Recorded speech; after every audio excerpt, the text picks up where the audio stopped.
그러면 우리는 어떻게 살 것인가? 이런 제목을 함께 은혜를 나누고자 합니다. 5월 16일에 개봉되는 교회 오빠라는 영화가 있습니다. 교회 오빠. 단순한 러브스토리가 아니에요. 이관희, 오은주 집사 부부의 실제 이야기를 다룬 영화입니다. 이미 2017년부터 작년까지 KBS 스페셜 다큐 알미라는 곳에서 철찬리에 방영된 것을 이제 곧 영화가 되어서 2주 뒤에 나옵니다.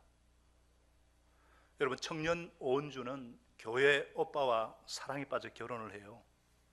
신혼생활의 행복은 딸아이의 출산으로 이어집니다. 딸이 출산하고 산후조리원에서 몸을 풀고 신혼집으로 돌아오는 날 충격적인 소식을 듣습니다. 남편이, 이관희 집사가 대장암 4기, 믿음 좋은 젊은 남편이 이제 30대 후반인데 대장암이라니. 이 생각지도 않은 결과에 그만 어머니가 충격으로 스스로 생을 마감합니다. 오랜 항암 치료가 시작되고 고통의 연속에도 이관희 집사는 믿음을 잃지 않고 견뎌요. 항암 치료가 끝나갈 무렵 애를 출산한 지 채 한 달도 안 됐는데 이번에는 오은주 집사가 병원에서 혈액암 4기 판정을 받습니다. 지금까지 병원 신세로 정신이 없었던 젊은 부부에게 이 계속되는 고난은 너무나도 가혹했습니다. 눈물이 채 마르기도 전에 또다시 눈물과 아픔과 고통, 어떻게 이런 상황에서 원망하지 않을 수 있겠어요? 하나님, 저희 가정 일하다 다 죽게 되어 생겼어요. 하나님, 해도 내도 너무하십니다. 너무 아픕니다. 좀 살려주세요. 이런 기도 안 들어주시면 제가 앞으로 어떻게 기도를 드릴 수 있습니까? 더 이상 저를 시험에 들게 하지 마세요. 성경에 욥에게 나타난 욥과 같은 일들이 이들에게 일어나다니. 믿음으로 살아온 젊은 부부에게 이해할 수조차 없는 이 기막힌 상황에서도 그들은 주님을 원망하지 않습니다. 하루라도 더 온전한 삶을 살기 위해 몸부림쳐 갔던 이들 부부의 순전한 믿음이 스크린을 통해서 펼쳐질 것입니다. 꼭 다들 보시기 바랍니다. 여러분, 영화나 드라마의 흥행 공식은 해피엔딩이죠. 우리도 해피엔딩을 원하지 않습니까? 지금은 힘들어도 결론이 멋지게 끝나면 하죠. 저도 그래요. 저도 우리 아픈 성도들의 건강이 속히 회복되면 좋겠고, 어려운 사업과 가게가 잘 됐으면 좋겠고, 자녀들의 결혼 문제 잘 해결되고, 이 취업 시험에 합격하고 진학도 잘 되면 좋겠어요. 목장도 교회도 더 부흥하면 좋겠어요. 그런데 현실은 그렇지 않죠. 우리 성도들이 아파하고 힘들어하는 모습 볼 때마다 제 마음이 참 아픕니다. 병원 가서 치료를 받아도 낫지 않아 눈물로 기도를 합니다. 나라 경기가 전반적으로 나쁘다 보니까 생업에 어려움을 겪고 있는 성도들이 너무 많아요. 어떻게 하면 좋을까요? 어쩌면 좋을까요? 여러분, 우리 인생이 행복하냐 불행하냐 하는 것은 내가 처해 있는 상황보다 그 상황을 어떻게 보느냐에 달려있다고 봅니다. 물이 반접던 컵을 보고 어떤 사람은 똑같은 물인데도 아직 반이나 남았네, 풍요를 느끼고, 반이 없어졌네, 결핍을 느껴요. 인생을 보는 것도 어떤 그림으로 보느냐, 그에 따라서 행불행이 좌우됩니다. 이 세상이 낙원이라고 어떤 기대가 너무 크면은 문제나 이 부조리 때문에 괴로울 것이고, 이 세상은 지옥인데, 원래 그렇게 악한 세상인데 의외로 좋은 사람도 있고 의외로 좋은 일도 많네, 참 살만한 곳이네, 그렇게 보면 견뎌내는 거죠. 여러분, 예수님이 참으로 부활하신 것을 믿으십니까?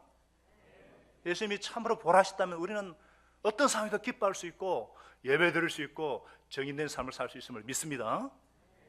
우리가 지난 시간에 하나님께서 저와 여러분을 부르신 이유가 예수님의 삶을 재현해내고 하늘나라 복음을 선포하며 하늘나라의 샬롬, 평강을 흘러보내기 위해심을 영접했어요. 오늘 본문은 그것에 이어서 예수님께서 약한 세상에 제자들을 보내시면서 하시는 말씀입니다. 어떤 자세로 살아야 되는가? 예수님은 분명하게 제자들이 이 세상에서 받을 고난에 대해서 말씀하고 있습니다. 여러분, 이 세상과 이 우주와 이 한반도 땅을 통치하시는 분은 만왕의 왕 되신 우리 하나님이신 줄 믿습니다. 이 하나님께서 이 세상을 정복하고 다스리는 권한을 인간에게 위임하셨죠. 그런데 이 인간의 범죄로 인해서 이 사단에게 넘어갔습니다. 하나님 아들 예수님께서 십자가의 죽으심과 부활을 통해서 이 통치권을 탈환하셨죠. 마귀는 이미 패배했습니다. 그리고 주님 다시 오실 때까지 왕권을 회복하는 과정에 있습니다. 우리는 참된 왕이신 예수님께 충성하는 왕권 회복을 위해서 애쓰는 마치 일제강점기의 독립투사와 같은 빨치산원 같은 역할임을 아셔야 돼요. 독립투사. 한거라는 영화를 보셨는지 모르겠지만 3.1절도 얼마 전에 있었잖아요. 그리고 우리 그리스도인들의 신분은요, 독립투사라는 거 아셔야 돼요. 이런 분명한 정체성을 가지고 오늘 본문에 접근해야 됩니다. 왜냐? 성경은요, 에베소서 6장 12절에 분명히 말씀하고 있잖아요. 우리의 싸움은 인간을 적대자로 상대하는 것이 아니라 통치자들과 권세자들과 이 어둠의 세계의 지배자들과 하늘에 있는 악한 영들을 상대로 하는 것이다. 정확하게 진단하고 있어요. 우리는 죄 없으신 예수님을 십자가에 못 박은 악한 세상 속에서 살고 있습니다. 때문에 공중거지 잡은 악의 악한 영들과 그것의 사주를 받는 자들과 치열한 영적인 싸움을 싸우고 있어요. 이 예수님에 대한 충성심 때문에 그 제자들이 박해를 받는 것 당연합니다. 그래서 예수님도 25절에 서성인 나를 보고 바알세불 귀신의 왕이라고 하거들 제자인 너희들은 얼마나 더 심하겠느냐. 우리가 예수님의 참된 제자라면 핍박이 있기 마련입니다. 핍박과 고난이 없다면 이 충성심을 좀 의심해 보셔야 돼요. 온전한 예수님의 제자가 아닐 수 있어요. 우리가 예수님을 나의 주님으로 영접하고 정말 예수님 제자로 살면 어려움과 고통을 당합니다. 당연합니다. 제가 예수 영접 모임 때도 분명하게 얘기를 해요. 새 가족들에도 분명하게 얘기를 해요. 예수님 영접한다고 해서 믿는 나에게만 비가 안 오고 안 믿는 불신자에게 비가 떨어지지 않습니다. 그렇게 합니다. 고난 당하게 되어 있습니다. 오히려 더 큰 어려움을 겪을 수가 있습니다. 어떤 고난이 있어요? 외부적으로 오는 것을 알아야 돼요. 17절에 보니까 사람들이 너희를 법정에 넘겨주고 회당에서 매질할 것이다. 또 너희는 나 때문에 18절에 총독들과 임금들 앞에 끌려나서 고난을 받을 것이다. 지금도요, 이슬람 극단주의자들을 스리랑카 폭탄 테러 아시죠? 힌두권이나 공산권에서는요, 이 예수님께서 묘사하신 내용과 똑같은 핍박을 받고 있어요. 핍박은 안에서도 옵니다. 21절에 보니까 형제가 형제를 죽임에 넘겨주고 아버지가 자식을 또한 그렇게 하고 자식이 부모를 거슬러 일어나서 부모를 죽일 것이다. 우리 나이 드신 분들 일제강점기나 공산치하에서 예수 믿는 부모를 고발하는 자식들, 반동단체에 대한 살구해라 그래가지고 자기 살기 위해 예수 믿는 장사한 자식들을 죽이는 경우도 있었고요. 이 치욕적인 것이 가문에서 나왔다 그러면서 이 모슬렘교나 힌두교에서는 죽여버립니다. 가족이라도 죽여버려요. 극단적인 유대교도요, 예수 믿는 가족을 죽은 것으로 쳐서 미리 장례식 치르는 사례도 있습니다. 이 세상을 올바른 시각을 갖고 보면 이런 것은 당연하다, 당연한 것이다, 주님 말씀하세요. 그러면 우리는 이런 세상에서 어떤 자세로 살아야 된다고 말씀하십니까? 어떤 자세로 살아야 돼요? 첫째로 순진하고 지혜로워야 된다. 다 같이요, 순결하고 지혜로워야 한다. 해답이 16절입니다. 봐라, 내가 너희를 보내는 것이 마치 양을 이리떼 가운데로 보내는 것 같다. 그러므로 너희는 뱀같이 슬기롭고 비둘기같이 순진해져라. 이리들은 잔인하고 포악하죠. 하나님 없는 세상 사람들의 본성이 이리와 같이 사납고 잔인합니다. 사회 계약론을 주착한 토마스 홉스 아마 들어보셨을 건데요. 이 토마스 홉스라는 사람은 뭐라 그랬냐? 자연 상태 인간은 무서운 이기주의자들이며 사회는 만인에 대한 만인의 투쟁이다. 투쟁만이 존재한다. 이렇게 했어요. 죽기 알면서 까무러치기, 죽기 살기로 싸우는 세상이라는 거예요. 이리 때처럼. 그렇지 않습니까? 정치권부터 시작해서 전부 다 물어뜯어 죽이려고 하는 세상이에요. 이처럼 세상은 이리와 같은 인간들이 어우러져 살아가는 곳이에요. 반면에 제자들은 양같이 순진해요. 얼마나 순진해요. 이런 제자들을 보내면서 심히 염려가 되신 거예요. 예수님은 그래서 뱀같이 지혜롭고 비둘기같이 순결하라는 거예요. 여러분, 뱀은 참 지혜로운 동물입니다. 창세기 3장에 보면은 여자를 유혹해서 마침내 선악과를 따먹도록 하잖아요. 뱀이 여자에게 아주 친한 친구처럼 접근해서 그 마음에 불신의 씨를 심고 막 거짓 확신을 주어가지고 마침내 범죄케 하잖아요. 실제로 뱀은요, 적을 만났을 때에 절대로 당황하지 않는다고 합니다. 왜냐? 냉혈 동물이기 때문에. 적의 약점을 하면 순간적으로 탁 공격하는 순발력이 있어요. 무는 순간에 독을 막 내뿜고요, 막 온몸으로 휘감아 질식시켜 죽여버려요. 예수 제자들은 이런 뱀과 같은, 뱀이라고 안 했습니다. 뱀과 같은 지혜를 가져야 된다. 그렇지 않으면 이리와 같은 사람들이 이용만 당하기 쉽다는 거예요. 동시에 비둘기같이 순진하라고 했어요. 비둘기는 순결과 평화의 상징이죠. 그런데 이 지혜와 순진은 서로 공존하기 어려워요. 지혜는 잘못하면 죄에게 악용되기가 쉽고요, 순진은 어리석임에 빠지기 쉬워요. 그래서 이 불신자들 틈바구니에서 직장 생활해야 되는 평신도들은 갈등이 너무너무 많아요. 그러나 참된 예수님의 제자라면 제자의 삶이란 지혜와 순결을 겸비해야 된다. 우리는 어떤 상황에서도 세상에 대해서는 아주 지혜롭게, 예수님과 복음에 대해서는 순결을 지켜야 될 줄로 믿습니다. 하나님의 백성으로서 이 세상의 악한 세상과 더불어 싸우면 그 의미가 없어요. 예수님은 평화와 의의 왕이시잖아요. 그런 하늘나라 백성이 악으로 그냥 악을 대항해가 싸워 이긴다 한들 이게 과연 예수님께 영광이 되겠느냐, 그 말씀이죠. 그래서 로마서 12장 17절에는 뭐라 그랬냐? 아무에게도 악을 악으로 갚지 말고 모든 사람이 선하다고 생각하는 그 일을 하려고 애를 쓰십시오. 그랬어요. 21절에는요, 악에게 지지 말고 뭐라고요? 선으로 악을 이기라. 세상이 악하고 세상 사람들이 악하다고 우리끼리 악해지면 안 됩니다. 선으로 악을 이기라. 그래서 뱀처럼 지혜롭고 비둘기처럼 순전하라 말씀하시는 거예요.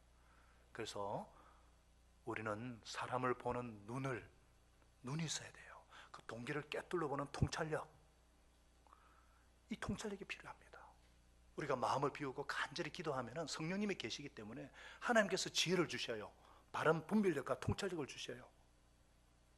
그래서 악한 동기로 이렇게 하는 것을 알고 어떤 때는 이 사람이 나를 지금 이용해 먹으려는 것을 알지만은 그런 모습 자체가 측은하고 그냥 불쌍해서 그냥 쏘아주는 거죠. 쏘아주는 거예요. 크게 손해보지 않는 한도 내에서.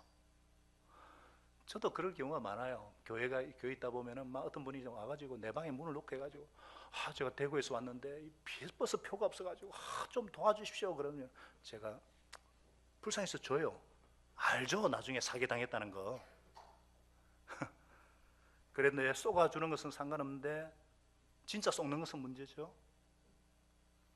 우리가 그렇잖아요. 통찰력을 가져야 돼요. 적당한 선에서 쏘아주고 막 쏘아주잖아요.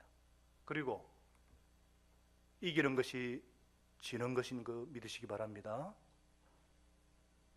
경험 안 하셨나 봐요. 조용하신 거 보니까.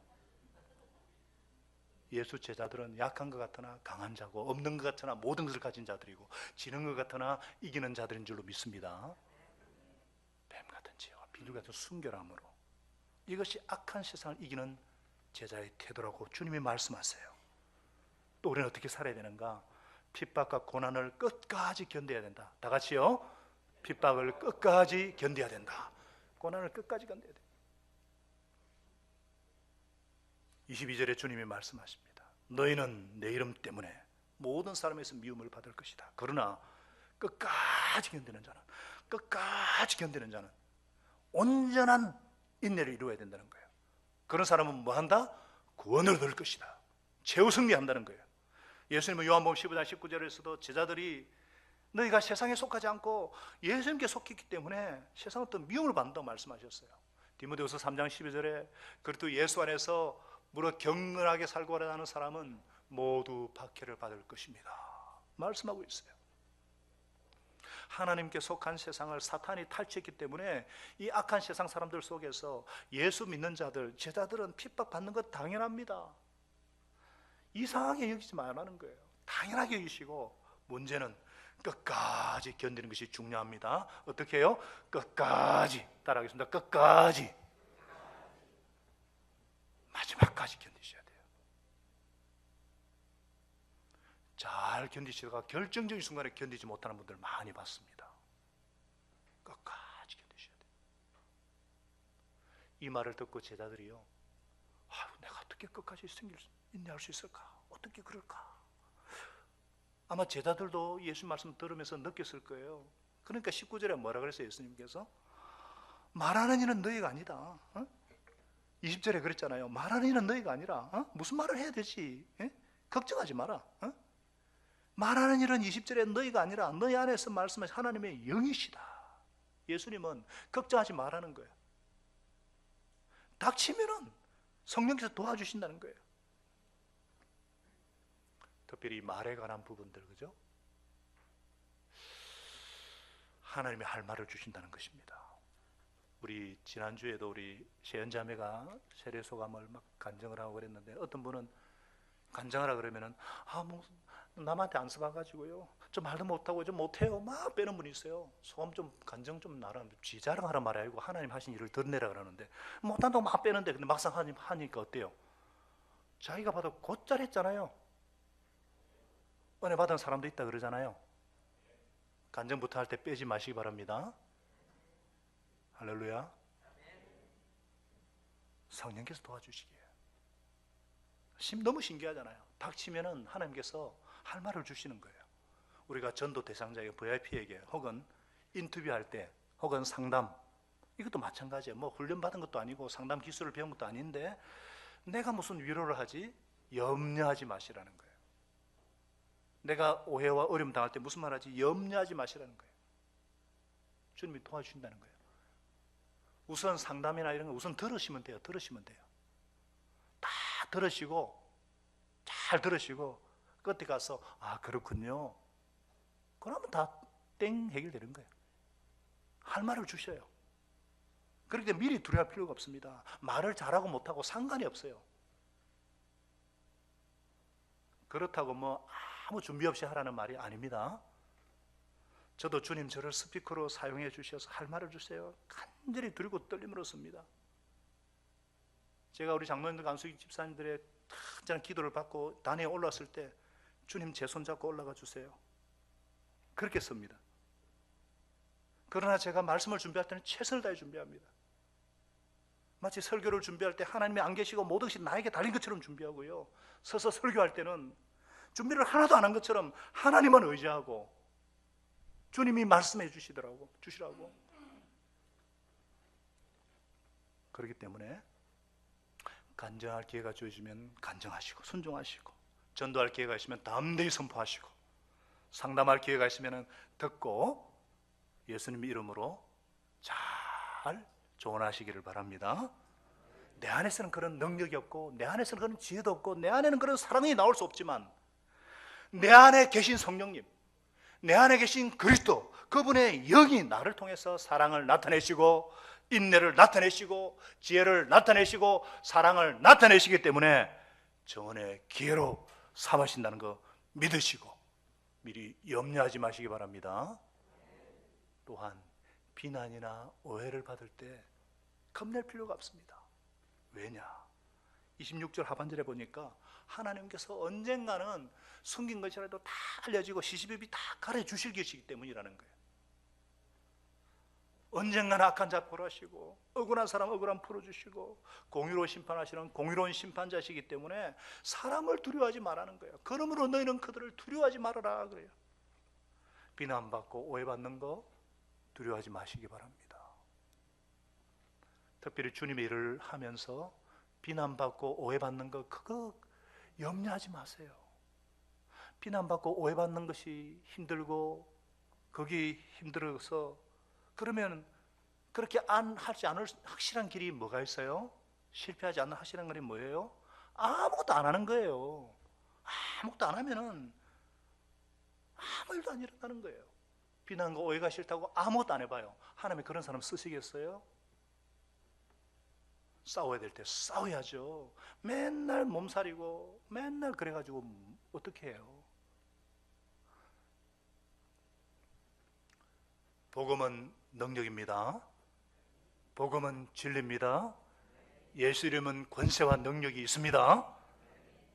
그래서 이 주님을 영접하고 나면은 예수님을 영접하고 난 다음에 예수님께 모임 시간에 완전히 VIP라도 예수님을 영접하는 놀라운 역사가 일어나요.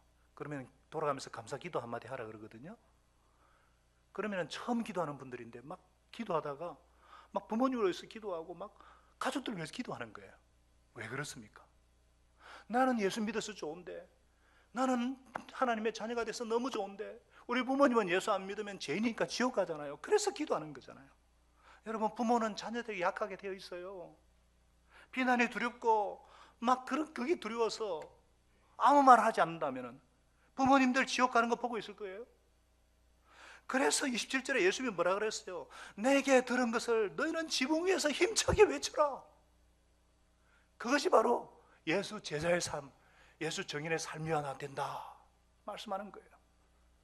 그렇기 때문에 저와 여러분들이 어떤 상황에서도 예수님 때문에 받는 어려움과 핍박 끝까지 견디셔서 승리할 수 있기를 바랍니다. 그러면 우리는 어떻게 살 것인가? 예수님이 약한 세상에서 어떻게 살아야 된다 말씀하시는가요? 세 번째로 하나님만 두려워해야 된다. 다 같이요. 하나님만 두려워해야 된다. 우리가 핍박과 고난을 당해도 사람이 내게 할 수 있는 최악의 것이 뭐예요? 사람이 나에게 할 수 있는, 내가 당할 수 있는 최악의 것이 뭐예요? 최악의 순간이 뭐예요? 네? 죽는 거잖아요. 너 죽을래? 죽는 거잖아요. 그게 제일 두렵잖아요. 죽음을 두려워하지 않는 분이 있어요? 결국 죽는 것 때문에 두렵잖아요. 두려움의 깊은 이면에 보면은 죽음이거든요. 불확실성에 대한 것이 두려움이잖아요. 근데 우리는 죽음을 두려워할 필요가 없습니다. 왜 그렇습니까? 왜 죽음을 두려워할 필요가 없죠? 부활이 있기 때문에. 지난주에 벌써 다 까먹었어요. 부활절 예배 매주 드려야 되겠네. 지금 살아계신 주님, 우리는 죽으면 천국 가잖아요. 할렐루야. 조금 더 일찍 가는 것 뿐이에요. 그래서 언젠가는 가야 되는데 그냥 치사하게 그냥 쫌생처럼 그냥 막 그렇게 그래 좀 겁을 내고 막 두려워하고 막 삽살개처럼 막 그렇게 살아서 안 된다는 거예요. 여러분, 죽음을 겁내지 않는 사람만큼 무슨 사람이 없어요. 아직은 뭐 죽기밖에 더 하겠나? 그런 사람은 세상이 감당치 못합니다. 겁나는 게 없잖아요. 제가 여러 번 말씀드린 것 같은데 조폭 세계에 한때 조폭 영화 많이 나오는데 조폭 세계 보면은요 진짜 오야봉 왕초는요 굉장히 왜소합니다. 덩치 큰 사람들이 왕초가 아니에요. 뭐 조양은이나 이런 사람 보면은 그렇게 안 큽니다. 왜 그런 줄 알아요? 이 사람들 싸울 때 죽기 살기로 끝까지 막 죽을 때까지 끝까지 붙으니까 겁이 나가지고 이런 사람 두목이 되는 거예요. 깡이 있기 때문에, 힘이 아니고 깡이 있기 때문에. 그래서 깡패라 그러는 거예요. 최소한 예수 제자들은 이 조폭보다 깡이 있어야죠. 깡도 있고 끼도 있고 끈도 있고 막.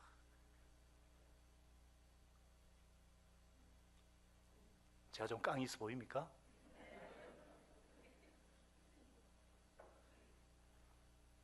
그래서 예수님 말씀하셔요. 우리 모두에게 말씀하셔요. 28절을 다 같이 읽어요. 한 번 더 시작.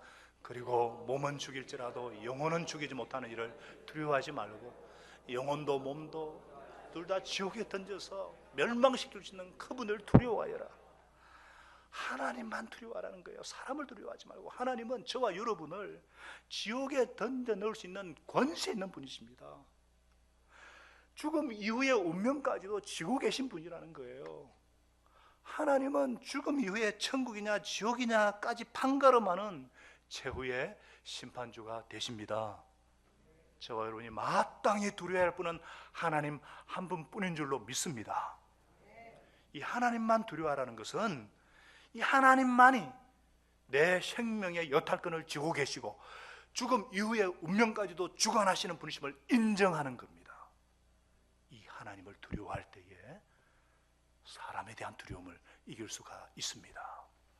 이 하나님을 두려워할 때에 환경에 대한 두려움을 이길 수가 있습니다.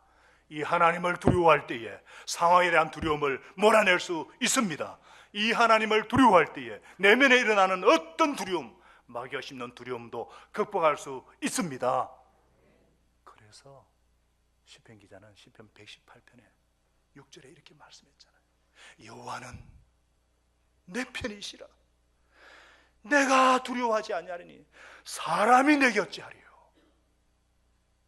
이 고백이 저와 여러분의 고백일 수 있기를 바랍니다.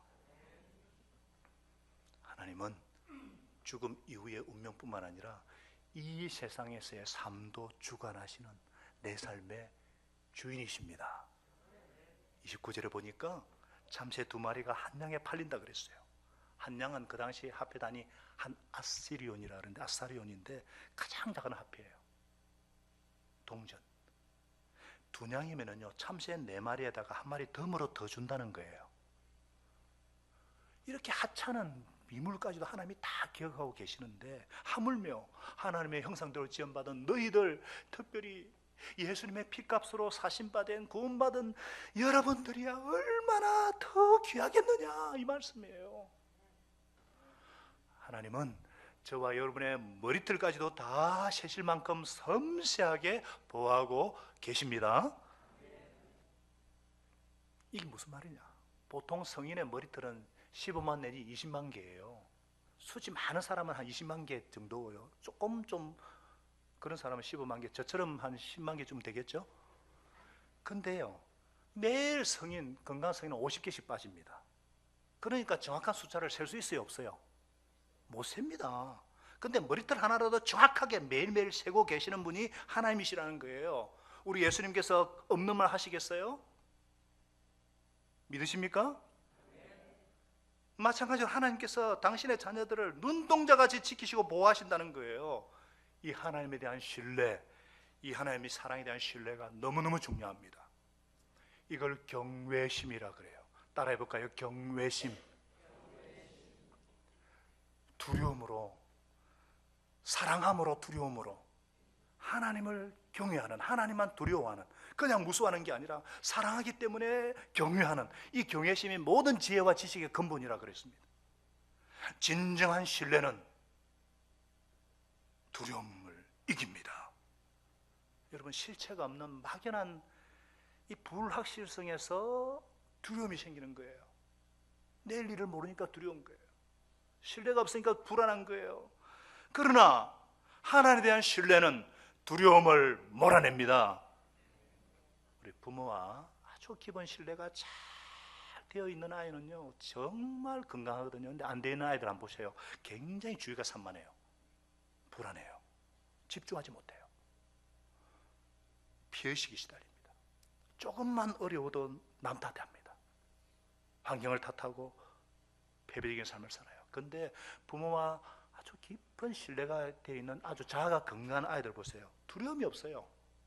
뭐 여가진 해도 상처 안 받아요.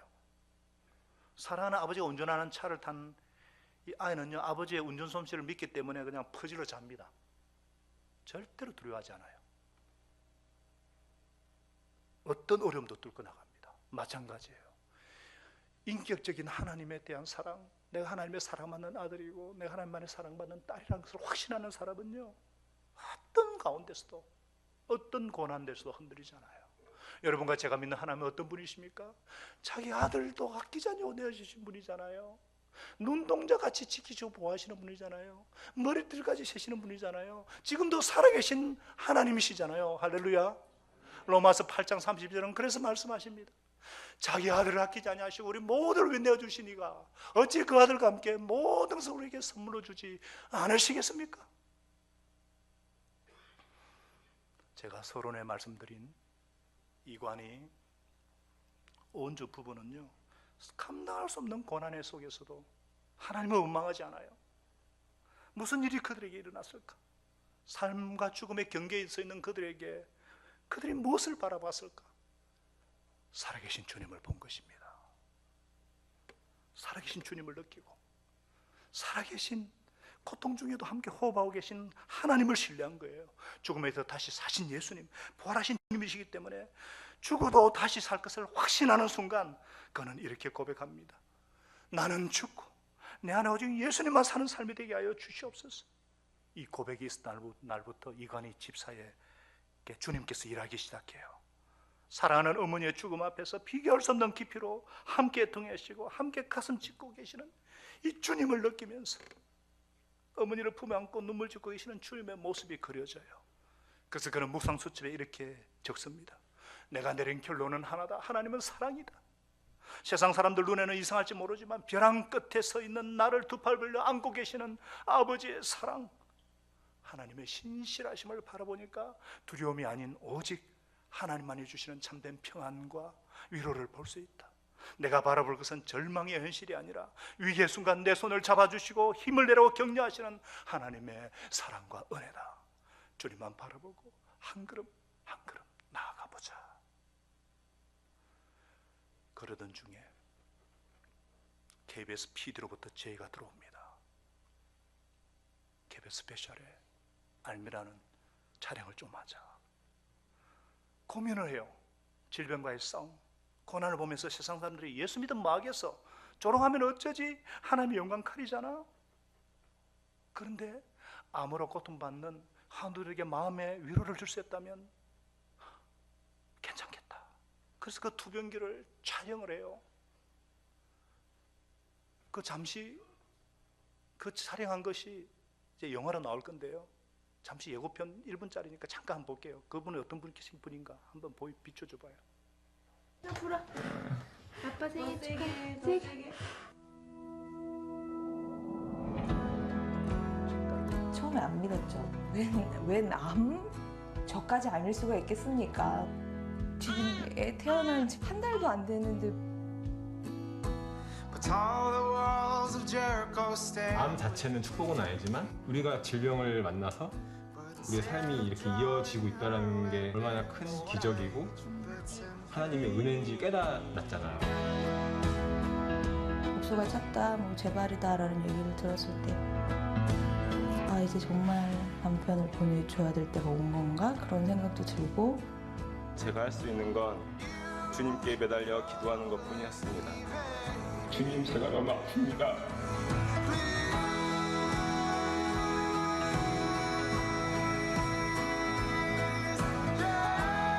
나는 너무 짧은 시간에 너무 큰 고난을 연달아 받아서 그 누구도 경험하지 못한 하나님의 그 깊은 사랑과 은혜를 체험했었구나라는 위안이 들더라고요.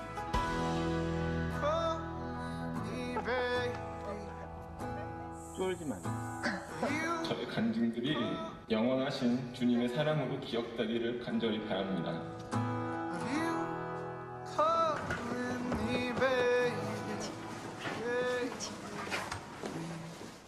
이 방송이 나간 후에 한 친구로부터 전화가 와요. 관이야, 나 이제 예수님 믿어보려고 해. 네가 믿는 그 하나님 나도 한번 믿어보려고 해. 네가 믿는 그 예수님이란 분 좋은 분 맞지? 맞아. 내가 믿는 예수님 좋으신 분이야. 죽음을 이기고 부활하신 분이에요. 나에게 연락해줘서 고마워.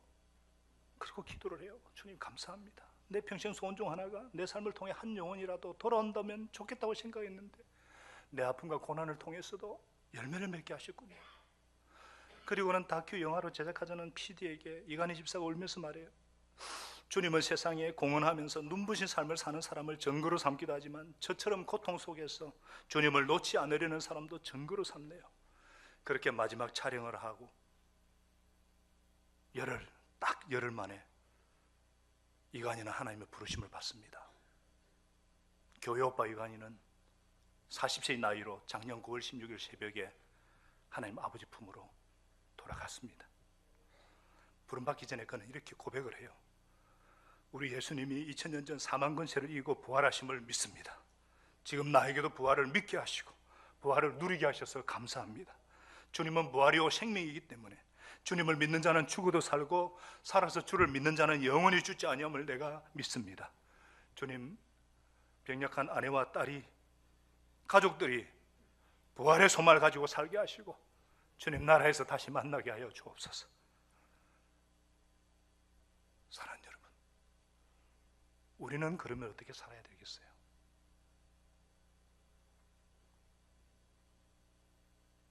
우리도 크고 작은 고난의 한복판에서 어떻게 살아야 되겠습니까? 하나님만 신뢰하는 겁니다. 하나님만 경외하는 것입니다. 경외는 사랑함으로 두려워하는 것입니다. 이런 경외심과 신뢰에서 행복한 신앙생활, 행복한 예수 제자의 삶이 따라오는 것입니다. 승리가 따라오는 것입니다. 죽음조차도 어찌할 수 없는 부활 승리와 부활 영광과 부활 생명이 따라오는 것입니다. 지금까지 하나님께서 우리와 함께 하셨고 여기까지 인도해 오셨습니다. 앞으로도 우리 삶의 주인이 되셔서 주님의 길로 인도하실 것을 믿습니다. 비록 그것이 고난과 고통, 심지어 죽음을 각오해야 할지도 모르지만 이 땅의 삶과 죽음 전의 삶까지도 주관하시는 분이심을 믿기 때문에 그래서 우리는 이렇게 고백합니다. 하나님을 사랑하는 사람들, 곧 하나님의 뜻대로 부르심을 입은 자들에게는 모든 것이 합력하여 선을 이루느니라. 하나님을 사랑하는 자들, 곧 하나님의 뜻대로 부르심을 입은 사람들에게는 모든 일이 서로 협력하여서 선을 이룬다는 것을 우리는 압니다. 기도하겠습니다. 하나님 아버지, 오늘 예수님께서 제자들을 세상에 보내시면서 마치 부활하셔서 아직까지도 이리가 판을 치는 세상에서 우리를 보내시면서 너는 뱀같이 지혜롭고 비둘같이 순진하여라 말씀하셨습니다. 우리가 십자가에 나타난 하나님의 사랑을 확신할 때, 부활하셔서 지금도 우리와 함께 하시는 주님을 신뢰할 때 겁날 것이 없습니다. 두려워할 것이 없습니다. 온전한 사랑의 두려움을 몰아냅니다. 사랑 안에 두려움이 없습니다. 오직 하나님만 두려워하게 하여 주옵소서. 끝까지 고난을 이기게 하여 주옵소서. 예수 승리가 나의 승리가 되게 하시고, 예수 부활이 나의 부활이 되게 하시고, 예수 영광 나의 영광 되게 하여 주옵소서. 우리가 주님 앞에 섰을 때 독립투사답게 전쟁을 하다 왔기 때문에 영광스러운 상처가 있는 것은 당연합니다. 우리가 영광스러운 상처를 가진 예수 제자들로 의젓히 주님 앞에 서게 하여 주옵소서. 예수님 이름으로 기도합나이다. 아멘. 우리 한번 조용히 한 1분 동안만 오늘 말씀을 묵상하며 예수 이름의 권세, 예수 이름의 능력을 신뢰하고 하나님을 경외함으로 평안한 마음 가운데 삶의 현장으로 우리가 돌아가겠습니다. 선한 일에 용기를 가지시며 악을 악으로 갚지 마시고 항상 연약한 자를 도우시고 병든 자를 찾아보시고 곤란당하는 이웃을 위로하십시다. 모든 사람을 존경하시며 주님께 봉사하고 주님을 사랑하십시다. 모든 일을 믿음과 사랑으로 행하시고 어떤 일에도 소망을 포기하지 마십시다. 그리고 거룩하신 성령님께 순종하여 기쁨과 감사의 생활을 해나가십시다. 우리 하나님은 어떤 상황에서도 저와 여러분을 항상 도와주실 것입니다.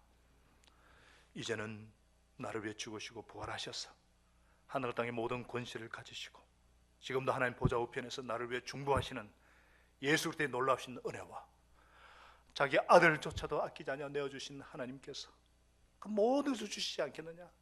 지금도 한량없는 사랑을 베풀어 주시는 아버지 하나님의 만극하신 사랑하심과 이 사랑을 확신하게 하시고 의지하게 하시고 붙들게 하시는 성령 하나님의 놀라우신 교통과 감동하심이 오늘 예수님의 제자로서 하나님의 자녀로서 어떤 삶을 살 것인가 진지하게 고민하면서 하나님만 경외하며 끝까지 인내하며 승리의 삶을 살기를 간절히 다짐하는 살아가는 주의 백성들 머리 위에 그 자녀들과 생업 위에 16개국에 파송되신 우리 66명의 우리 귀하신 선교사님들과 사역 위에 항상 함께 하시기를 간절히 축원합니다. 아멘.